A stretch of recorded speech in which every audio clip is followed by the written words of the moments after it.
Definitely welcome, Reverend Gladstock. Yes. Good morning. Thank you, everyone. So great to be here with you always. Well, buckle up, people. This is going to be another one of my patented don't try to keep up, just hang on experiences. Okay.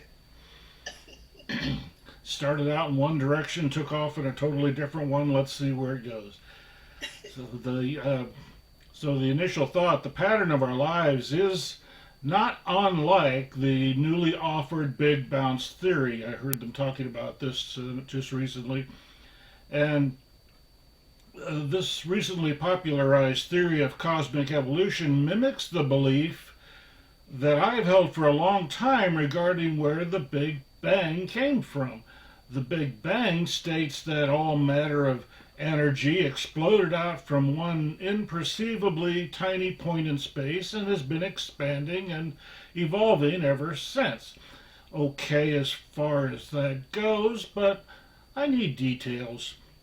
The two questions I always expressed were number one, where was all that matter and energy just a moment before the explosion? And how do we account for the space that point was suspended in? Because surely for the pre bang point to be suspended in space, that space must have existed in some form. Well, this is why the creationist theories espoused by traditional religions gain so much traction. Like a politician caught in a lie, they avoid the question. They simply evoke faith as the answer. God did it. If you have faith, you don't need to ask. And if you do not have faith, you cannot understand. This is an example of circular thinking. If you've done any work at all with computer spreadsheets, you've probably experienced the error message that pops up if your formula contains a circular variable reference. And no, you cannot move forward until that error is resolved. Well, the science of mind offers a solution. Spirit is infinite. Pretty simple. Therefore, spirit is all matter and all energy in any form or definition.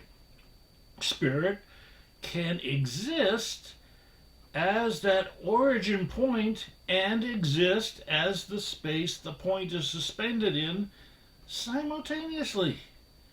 This is powerful stuff, and it is the stuff of which and in which we exist. If we had a campfire, the making for some s'mores, and a bag of edibles to pass around, we could expand just this point into an hours long discussion. But suffice it to say, at this point, science of mind and traditional religions can easily reconcile. Just allow that God, by whatever name your brand chooses to call it, is spirit as we understand spirit in the science of mind, and we're all in alignment. All powerful, into everything, likes to build things, and never rest. Our divergence begins where our traditionalist brothers and sisters insert duality into their thinking, driving a wedge between that thing that is all things and ourselves. Their God stops being infinite because their human egos cannot equate good and evil being from the same source. Not to mention the convenience of being able to port responsibility for poor choices into some lurking devil out to fill a quota for souls. In their attempt to honor the all powerful, they deny their own unity with it, separating our human common consciousness and our individualized physical expressions from our common source. But we are not separate. We are one, and that brings us back to the importance of recognizing the patterns of our lives. Science informs us through verifiable observations that the physical universe as we now experience it is expanding, and that expansion is accelerating. Now, one possible future, and this is the one I'm going to focus on today, is that at some point this expansion slows and eventually reverses itself into a contracting universe. Science also informs us that energy cannot be destroyed, so all the energy of this now shrinking universe is compacted into a smaller and smaller version of itself. Imagine a universe that has collapsed in on itself so completely its only possible outlet is to explode through some imaginary plane out into an entirely new expanding universe. Let that soak in for a moment. Now, examine the stratospheric view of our universal lifespans. We start as rapidly expanding children, growing in size, growing in knowledge, growing in experience. We are free of restrictions, overflowing with possibilities. Until that one fateful day approached and passed through totally unnoticed when our consciousness smashes into the self-imposed outer boundaries of our freedom. Responsibilities are thrust upon us. We need to support ourselves in a world of things. We need to acquire things. We need to show up on time. We need to suppress our instincts and accept the authority of others. We choose to surrender our freedom with the hope the freedom we surrender is exchanged for those things we feel are important. We are enveloped by and begin to conform to our common consciousness as we perceive it.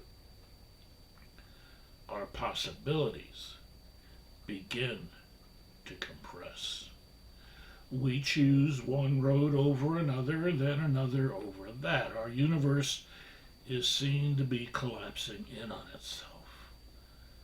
We become locked into one direction while desperately aware it is only one in a universe of infinite possibilities.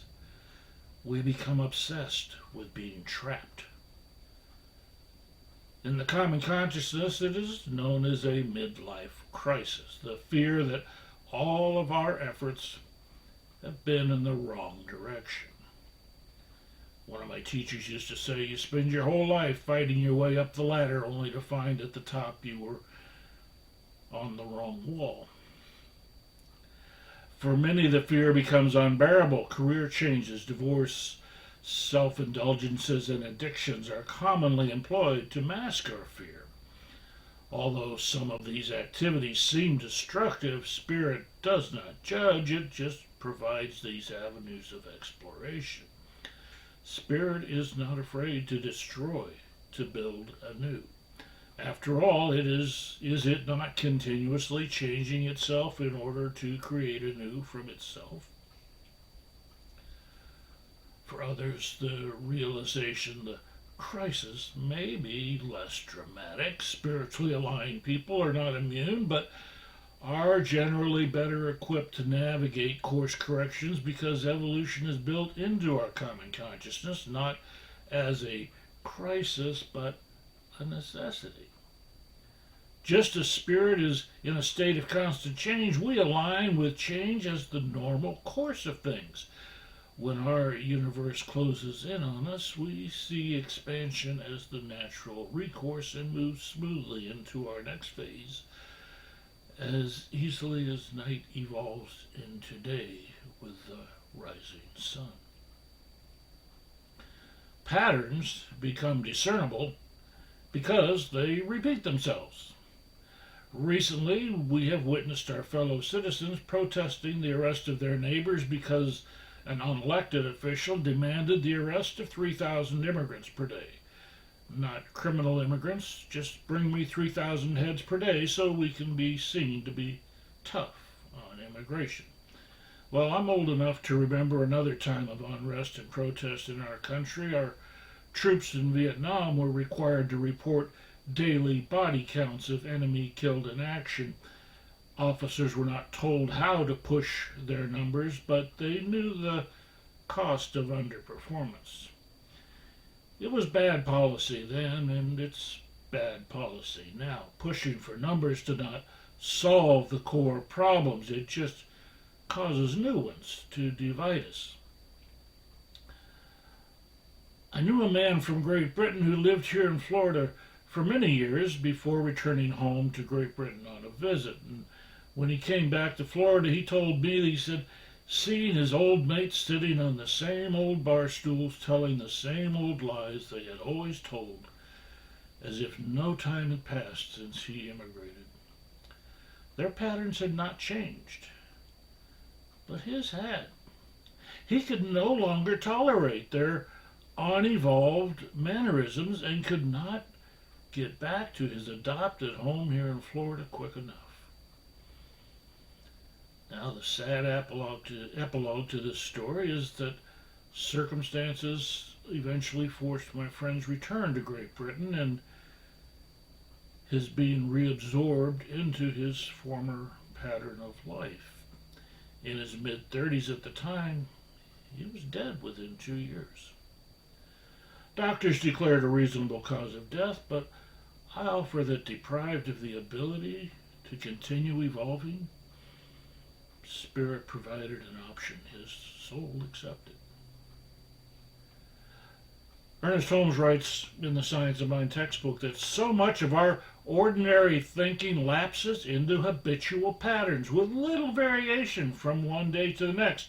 Our lives mirror this and fall into serial monotony interrupted by episodes of trouble, panic, and loss. We live then as limited, crippled versions of who and what we are, suffering the continuance of emotional plagues and toxic thoughts, and the world reflects this tragically. In contrast, the Science of Mind, he continues, takes seriously the dictum of being recreated through the renewing of our minds.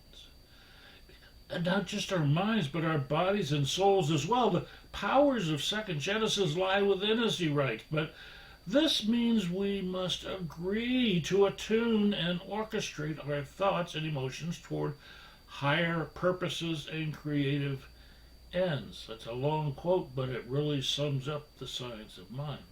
Holmes is alerting us to the trap of patterns we set for ourselves or allow others to fabricate for us. If we allow our toxic selves to dominate our definitions of ourselves, we create through our powerful unity of spirit a world of tragedy. Why?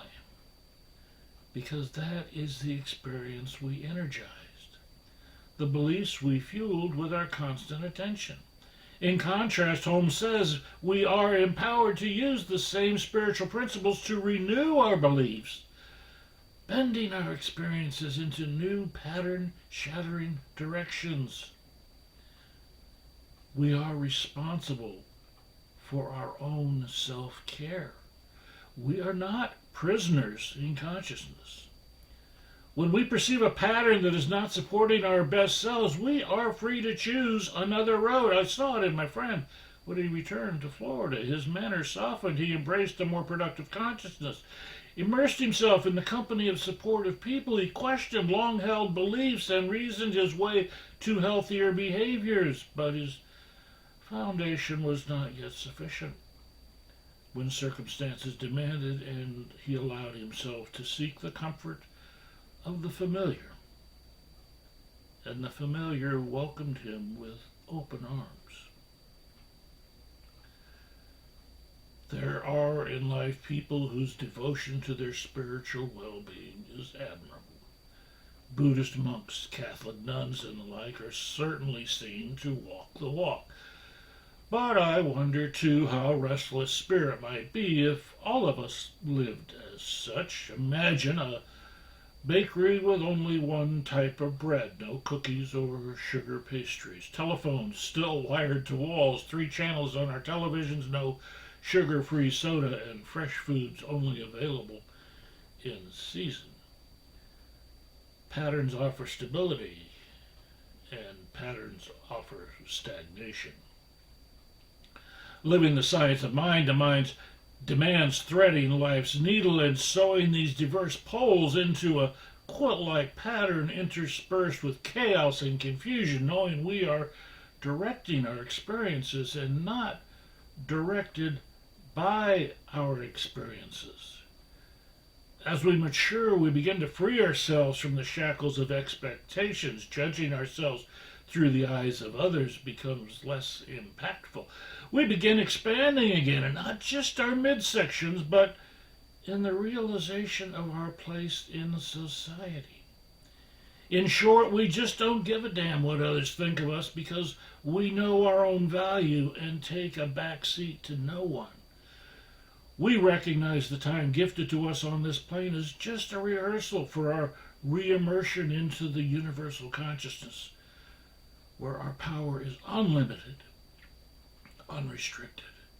If we have learned how the universe works, we know to expect changes, upsets, disruptions, and disturbances and incorporate their consequences into the patterns of our lives. We stand on the foundation of understanding we have developed and build our ever-evolving existence from right where we are at any given moment. We're not stuck in the past. We are not fixed on any particular outcome for the future.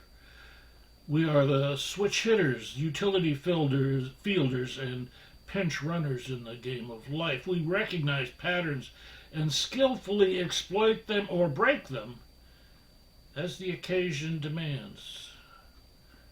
Spirit is not captured in a bottle. It is not determined by a pattern, and neither are we. Thank you.